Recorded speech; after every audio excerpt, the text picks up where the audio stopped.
diretso patagos, paikot. Tapos diretso rin paikot. Ito. Diretso ito. Yan. Nice. Yan. Yan, diretso na mano ah. Diretso. Yan.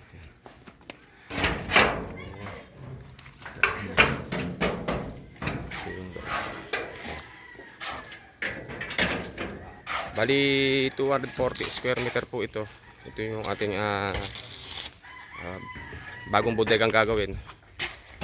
Ayan. Ayan. So, nag-start na po tayo magtayo ng poste. Ayan.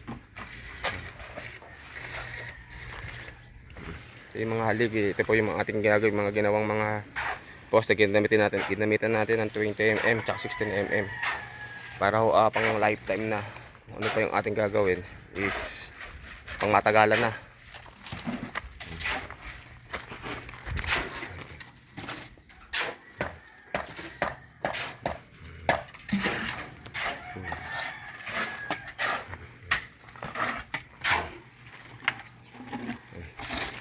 Nagkabalong na po, may tubig.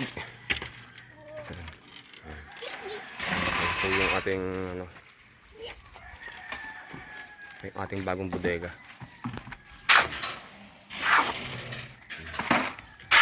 Ito yung aking anak na bunso.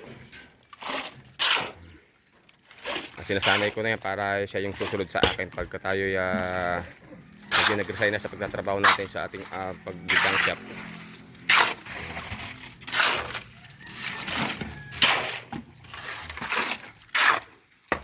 Sa mga kanegosyo.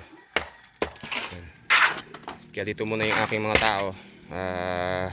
Dito muna sila. Pero mamaya magdi-deliver yan. Sisingit lang muna tayo ng trabaho dito at ang makatipid po tayo sa ating labor. At napakamahal po ngayon ng labor.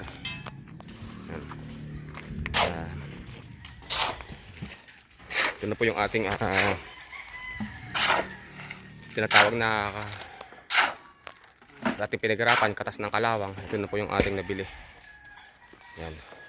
240 square meter po itong ating gagawing bodega. Pasilip ko po sa inyo yung isa pang poste. Kasi bakante, may excess na daanan po rito eh. Pero tayong wala. Yan po, may laman ng tubig. Yung haligi. Lalalim po ito. Hanggang bewang po ang mga hukay nito. Yan. Lalim.